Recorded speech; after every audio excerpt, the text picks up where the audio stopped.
Toon Bells. અરે, તમે બધા રોકાઈ કેમ ગયા? આ દાણાને દરમાં કોણ લઈને જશે?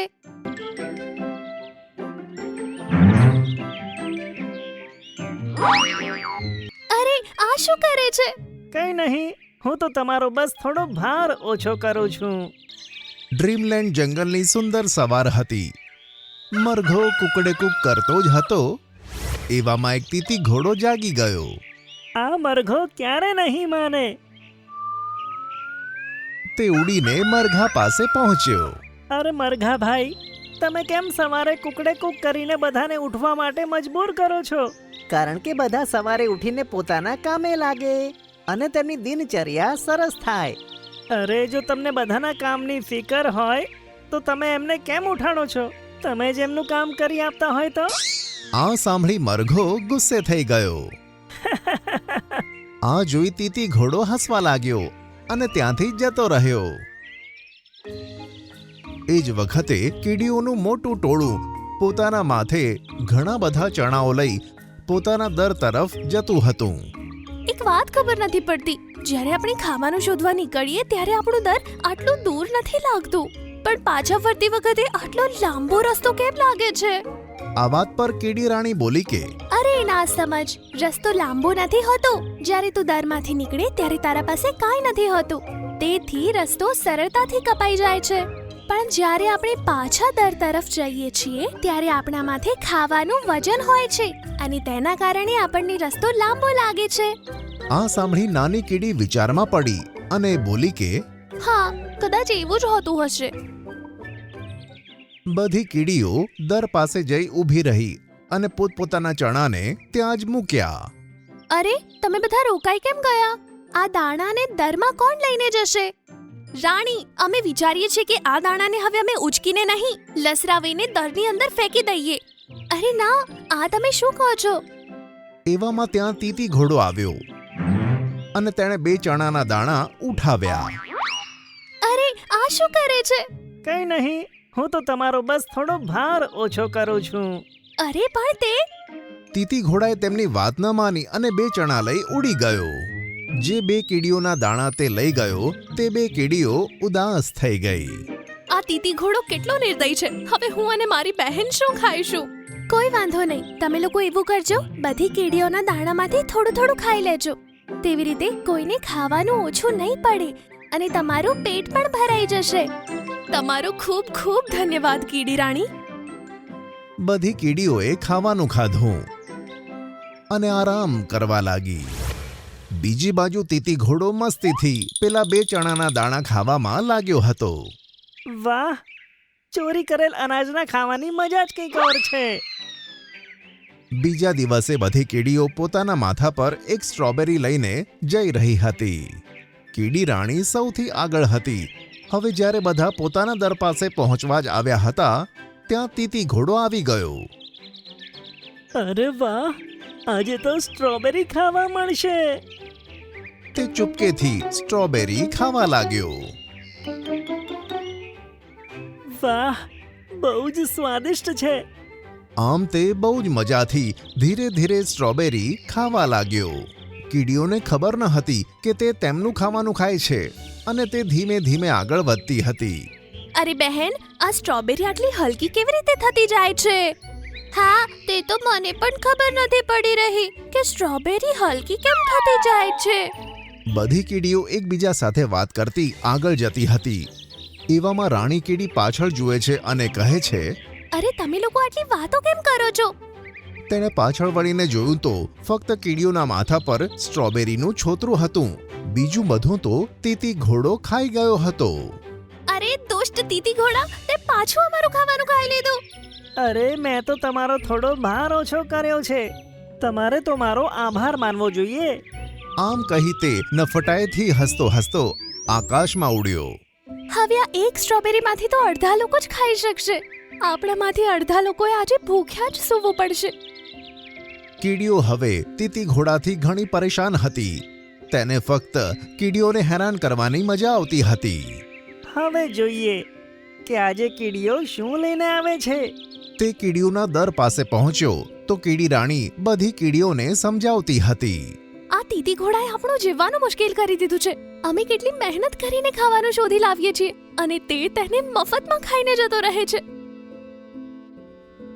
હા કીડી રાણી, છેલ્લા 3 દિવસોથી પેલા તીતી ઘોડાના લીધે અમે ભૂખ્યા મરીએ છીએ. આપણે તેની સામે લડી તો નહીં શકીએ, પણ તેનાથી આપણું ખાવાનું જરૂર બચાવી શકીએ છીએ. હવે તે કેવી રીતે? આપણે આપણા દરની જગ્યાએ કોઈ બીજા જ દરમાં ખાવાનું ભેગું કરવાનું શરૂ કરીએ, જેના વિશે તીતી ઘોડાને નહીં ખબર હોય. અરે વાહ, આ મૂર્ખ લોકો મારી પાસેથી ખાવાનું બચાવવાનું વિચારે છે. કંઈ વાંધો નહીં, કરવા દો એમને ખાવાનું જમા. જેવા જ તેઓ પોતાનું ખાવાનું લઈને દરમાં પહોંચશે ને, ત્યારે હું એન્ટ્રી મારીને બધાને સરપ્રાઈઝ આપીશ. તીતી ઘોડો ખુશ હતો. બધી કીડીઓ નવા રસ્તે જતી હતી. તીતી ઘોડો પણ તેમની પાછળ પાછળ જતો હતો. કીડીઓ એક બાગમાં પહોંચી, જ્યાં જાંબુ ઉગ્યા હતા. અરે વાહ, આટલા બધા જાંબુ! અત્યારે ખાવાનું શરૂ કરીશ ને તો એક જ ખવાશે. સારું એ હશે કે કીડીઓ બધા જાંબુ લઈને તેમના દર સુધી પહોંચે અને એમના ખાતા પહેલા જ હું તે દરમાં ઘૂસી જઈશ અને હસતા હસતા બોલીશ, સરપ્રાઈઝ! કીડીઓએ માથે જાંબુ ઉપાડ્યા અને હરોળ બનાવીને નીકળી પડી. તીતી ઘોડો મજાથી એમનો પીછો કરતો હતો. બિચારી વિચારે છે કે તેઓ મને ઉલ્લુ બનાવશે, પણ તેમને કશું ખબર નથી. ઘણો સમય ચાલ્યા પછી કીડીઓ પોતાના નવા દરે પહોંચી ગઈ અને એક પછી એક તેમાં જવા લાગી. વાહ મારું મગજ! હવે આ દરમાં 15 જાંબુ ભેગા થયા છે. બહુ જ મજા આવશે. આવતા 15 દિવસોનું ખાવાનું એક જ વખતમાં મળશે અને અંદર જઈને હું બૂમ પાડીશ, સરપ્રાઈઝ! આમ કહી તીતી ઘોડો દરમાં ઘૂસ્યો, પણ જેવો તે અંદર ઘૂસ્યો તેના ચહેરાની હસી ગાયબ થઈ ગઈ. તે હેરાન થઈ ગયો. સામે બધી જ કીડીઓ એક સાથે ઊભી હતી. સૌથી આગળ કીડી રાણી અને તેની પાસે એક ચકલી બેઠી હતી અને તીતી ઘોડાને ખાઈ જવાની નજરોથી જોતી હતી. બધી કીડીઓએ એક સાથે બૂમ પાડીને કહ્યું કે સરપ્રાઈઝ! આમ કહેતા જ ચકલી તીતી ઘોડા તરફ ઉડી ગઈ. અરે બાપ રે! પોતાનો જીવ બચાવવા તે ઉડવા લાગ્યો. ચકલી તેની પાછળ ઉડવા લાગી. આ કીડીઓ તો બહુ ચાલાક નીકળી. મને એમ હતું કે હું તેમને સરપ્રાઈઝ આપીશ, પણ ઉલટી તેમણે જ મને સરપ્રાઈઝ આપી દીધી. બધી કીડીઓ તેને જોઈને હસવા લાગી. ચકલી અને તીતી ઘોડો કીડીઓની નજરોથી દૂર થયા. ભગવાન તમારો આભાર. કીડી રાણી, તમારી સમજણના કારણે અમને આ તીતી ઘોડાથી છુટકારો મળ્યો છે. ખરેખર મોટામાં મોટી મુશ્કેલીમાંથી બહાર નીકળવું સંભવ છે, જો આપણે મગજનો સાચો ઉપયોગ કરીએ તો. આ સાંભળી બધી કીડીઓએ હામાં માથું હલાવ્યું અને પછી બધી જાંબુ ખાવામાં લાગી ગઈ. આળસુ જાનવરો અને મહેનતી સારસ. ડ્રીમલેન્ડ જંગલમાં હમણાં જ સવાર પડી હતી. સવારનો તડકો જેવો લાલુ મરઘા પર પડ્યો તેની આંખો ખુલી ગઈ. અરે યાર, આ સૂરજ આટલી જલ્દી કેમ નીકળી જાય છે? એને ખબર નથી કે મરઘાની બાંગ સાંભળ્યા પછી જ ઉગવાનું હોય? જ્યારે મરઘો તમારા જેવો આળસુ હોય ને, ત્યારે સૂરજ એની બાંગ સાંભળ્યા પહેલા જ ઉગી જાય છે. વધારે ના બોલ, સમજ્યો? આમ કહી મરઘો એક ટેકરા પર ચઢ્યો અને બાંગ આપી.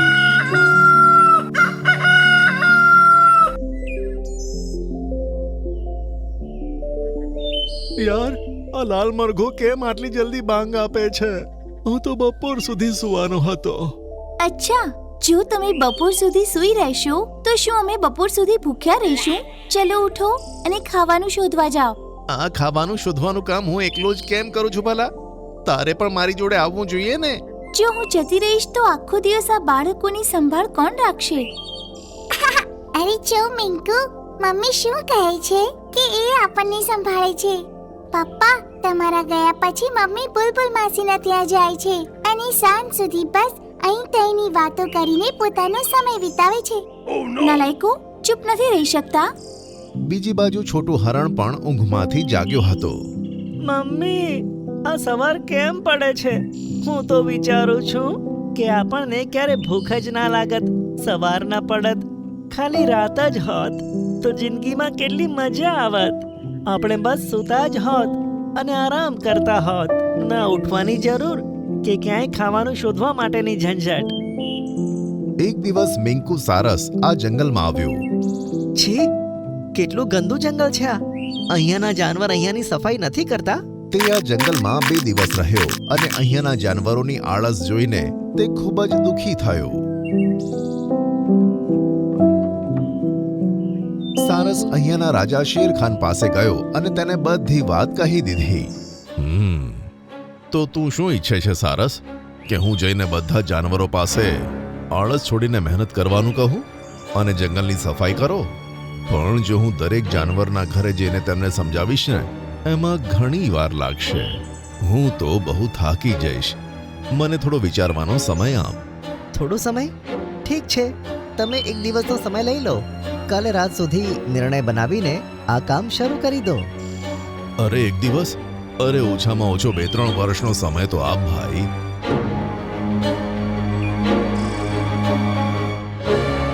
અરે બાપ રે, આ જંગલનો રાજા પણ આળસુ છે. આ જંગલનું કંઈ નહીં થઈ શકે.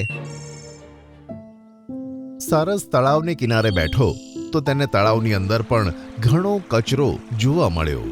સારસ બધી રીતે હતાશ થઈ ગયો. તેણે જંગલ છોડીને જતા રહેવાનો પાક્કો નિર્ણય કર્યો. પણ ત્યાં જ કોણ જાણે તેના મનમાં કોઈ આઈડિયા આવ્યો. જાદુઈ જલપરી. પછી તેનો ચહેરો પ્રફુલ્લિત થઈ ગયો. સાંજે તે લાલુ મરઘાની પાસે ગયો અને ટેકરા પર ઊભો થઈને બૂમ પાડવા લાગ્યો. સાંભળો સાંભળો સાંભળો, બધા ડ્રીમલેન્ડ વાસીઓ મારી વાતને ધ્યાનથી સાંભળો. આ સાંભળી બધા પશુ પક્ષીઓ અને શેરખાન પણ ત્યાં આવી ગયા. શું વાત છે? સવાર સવારમાં કેમ બૂમો પાડે છે? તમે મને એક વાત કહો, તમારામાંથી કેટલા લોકો એવા છે જે ક્યારે કામ કરવાનું નથી ઈચ્છતા અને મહેનત વગર ઘરે જ પડ્યા પડ્યા ખાવાનું મળતું રહે? અમે તો બધા આવું જ જીવન માંગીએ છીએ. શેરખાનની આંખોમાં ચમક આવી ગઈ. તે બોલ્યો કે શું આવું થઈ શકે છે? ગઈકાલે સાંજે જ્યારે હું તળાવ પાસે બેઠો હતો ત્યારે મારી સામે એક જલપરી આવી ગઈ. તેણે મને કહ્યું કે તે આ જંગલના જાનવરોને ગિફ્ટ આપવા માંગે છે. એમાં તમે ઈચ્છો તે માંગી શકો છો. જલપરી ના નહીં પાડે.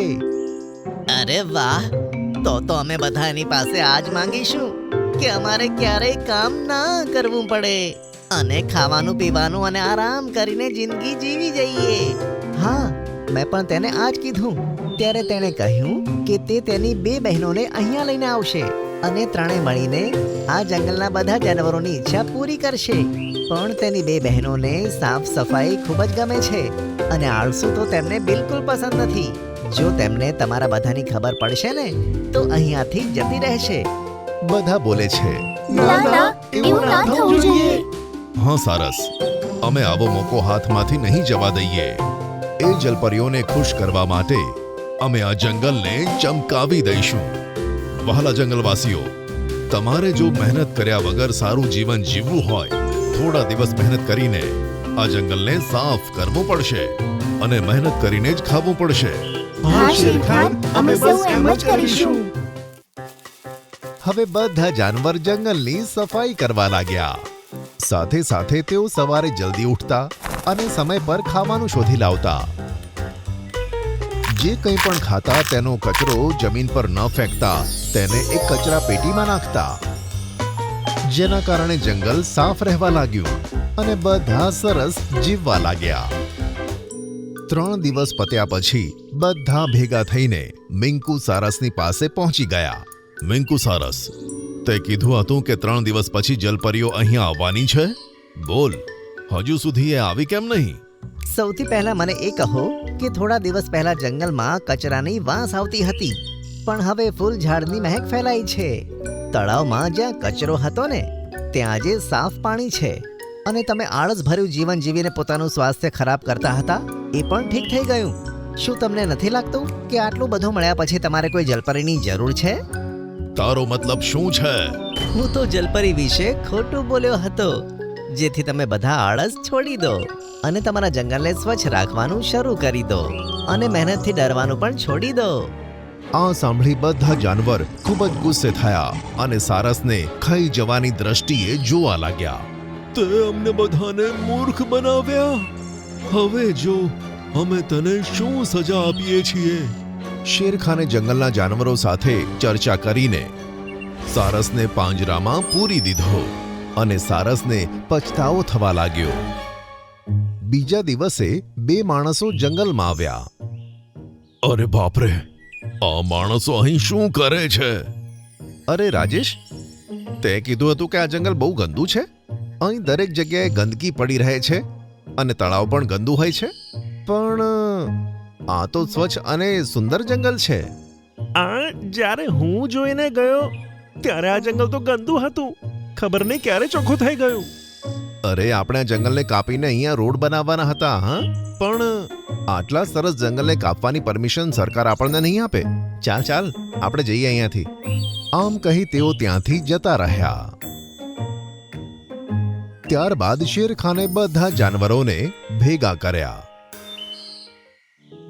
માન્યું કે સારસે આપણી સાથે ખોટું બોલીને આ જંગલની સફાઈ કરાવી અને બધાને મહેનત કરવા પર જાગૃત કર્યા. પણ એમાં કંઈ ખોટું ન હતું. જો આજે આપણું જંગલ સાફ સુથરું ના હોત ને તો આ સરકારી અધિકારીઓ આને કાપીને નષ્ટ કરવાના હતા. જંગલને સ્વચ્છ જોઈને તે અહીંયાથી જતા રહ્યા. અરે બાપરે, તો આપણે આજે આ જંગલમાં સહી સલામત અને જીવતા છીએ ને? તો આ મિંકુ સારસને કારણે જ. હવે બધાએ સારસને મુક્ત કર્યો અને તેની સામે પોતાના કર્યાની માફી માંગી. પ્યારા સારસ, હવે અમે આળસને છોડીને આ જંગલને આમ જ સ્વચ્છ રાખીશું. જીવું તને આ સમય અત્યારે જોવા મળે છે. અમને સમજણ પડી ગઈ છે કે મહેનતથી હંમેશા ફાયદો થાય છે, ક્યારે નુકસાન નથી થતું. આ સાંભળી સારસને ખૂબ જ સારું લાગ્યું. પછી બધાએ મળીને સારસ માટે તળાવના કિનારે એક સરસ મજાનું ઘર બાંધ્યું, જેમાં તે આરામથી રહેવા લાગ્યો.